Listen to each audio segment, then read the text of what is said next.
Hello student, आज के class में हम बात करते हैं वाक्यांश के लिए एक शब्द डे 4 की।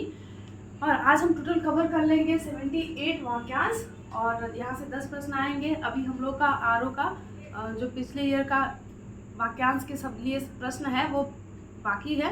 ये अभी हम पीसीएस सेक्शन को कवर कर रहे हैं, तो पीसीएस सेक्शन हमको लग रहा है कि 1-2 क्लास में समाप्त हो जाएगा।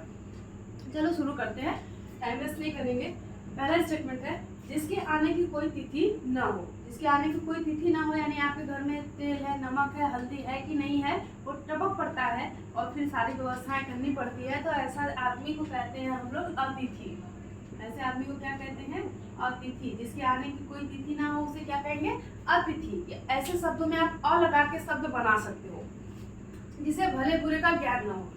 भले बुरे का ज्ञान 3-4 टाइप के लोगों को होता है। पहला, या तो वो बच्चा हो यानी नादान हो, उसे कुछ नहीं पता हो, या तो वो मूर्ख हो, या तो वो पागल हो यानी मानसिक अवस्था सही नहीं हो।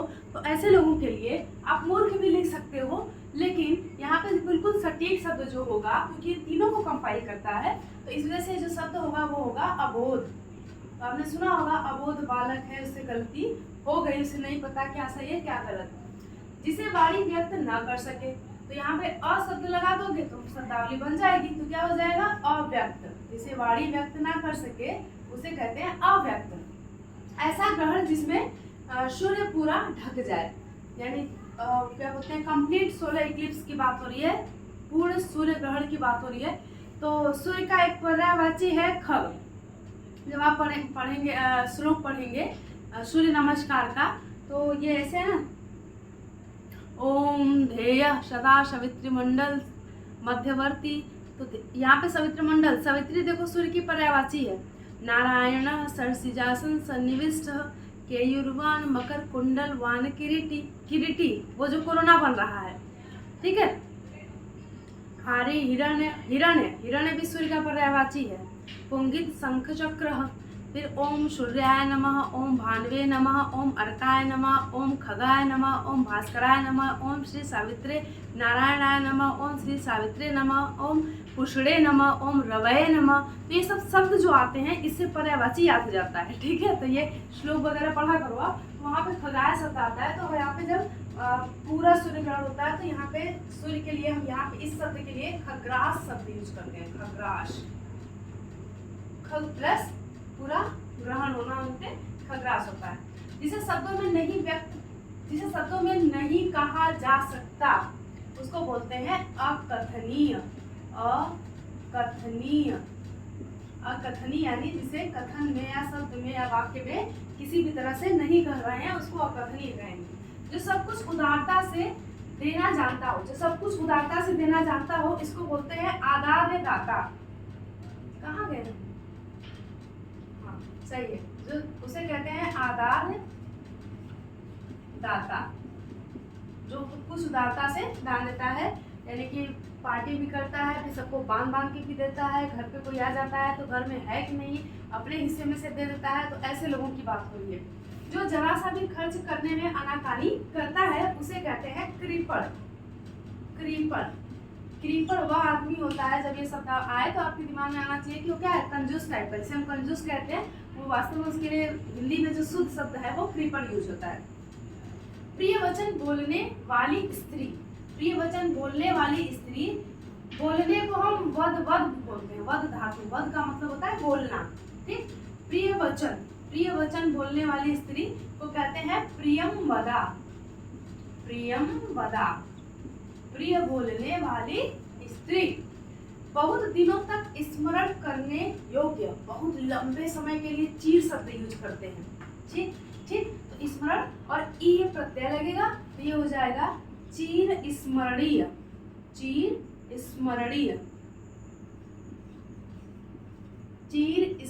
यहाँ पे गलत रहेगा। चीर स्मरणीय यानी बहुत लंबे समय तक जिस चीज को याद रखा गया हो, रखने योग्य जो चीजें हैं।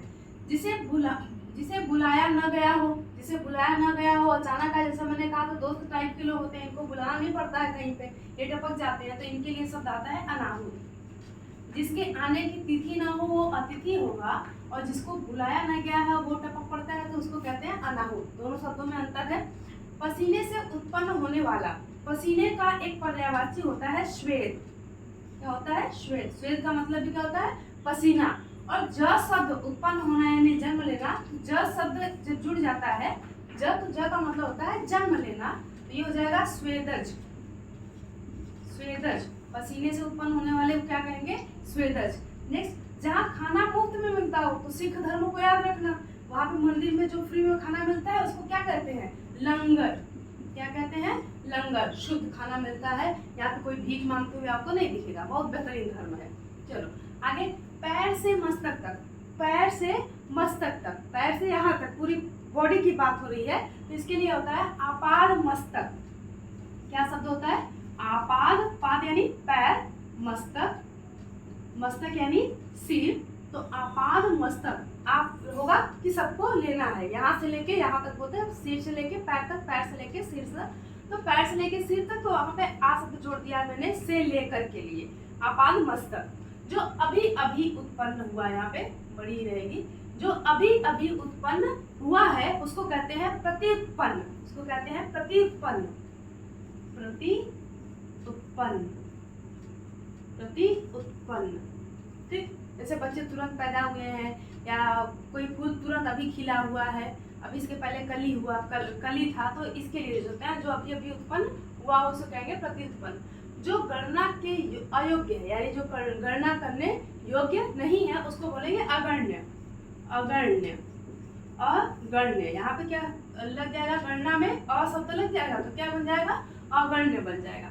नेक्स्ट, योग्य भी जुड़ेगा ना, योग्य वाला ये शब्द जुड़ेगा, और गण जुड़ेगा, तो बनेगा क्या शब्द? अगण्य।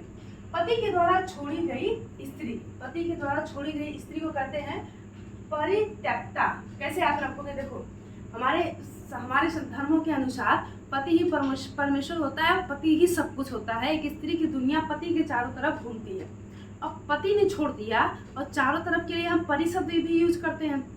और छोड़ देना मतलब कि अब कोई संबंध नहीं है, मतलब कंप्लीटली त्याग दिया गया है, तो परित्यक्त, और ये त्यागी गई है तो आ प्रत्यय लगेगा, तो परित्यक्ता।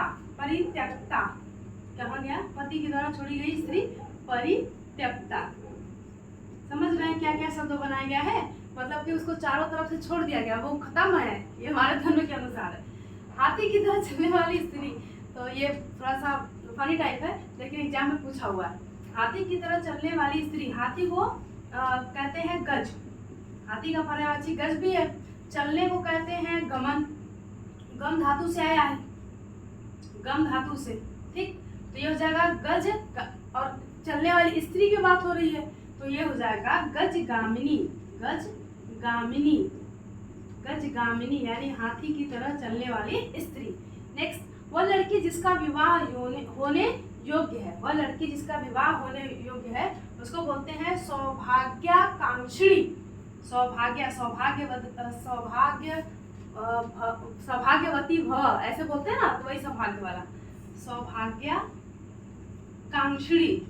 कांक्षिणी, कांक्षिणी, सौभाग्याकांक्षिणी का मतलब जिसका विवाह होने वाला है, सौभाग्य है उसका कि उसका शादी होने वाला है। क्या गजब का बना है, एक स्त्री को कितना पुरुष पे डिपेंड बनाया गया।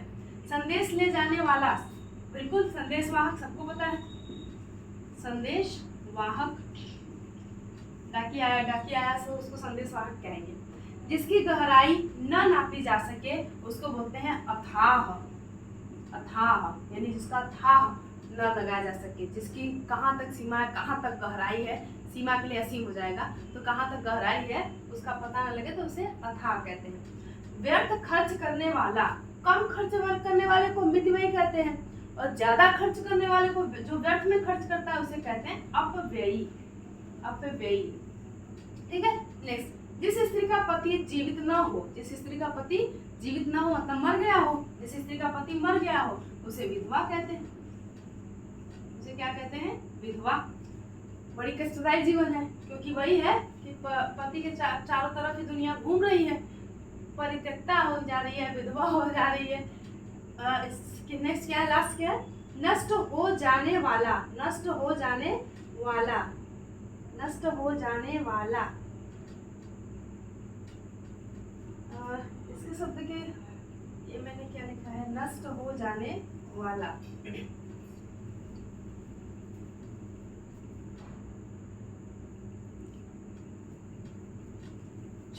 देखो नष्ट हो जाने वाले को कहते हैं नश्वर। क्या कहते हैं? नश्वर, जो नष्ट हो जाए। ठीक है, ये कुल कितने शब्द हो गए? 78। और कुछ और सब्जी शब्दावली हैं, 2 क्लास में खत्म हो जाएगा। उसके बाद हम शुरू कर देंगे। जिस चीज़ में आपको प्रॉब्लम हो वो कमेंट सेक्शन में कमेंट करना। जो रिवीजन करना हो, रिवीजन तो सारा कुछ करना है, तो हम उसको लेके चलेंगे। ठीक है।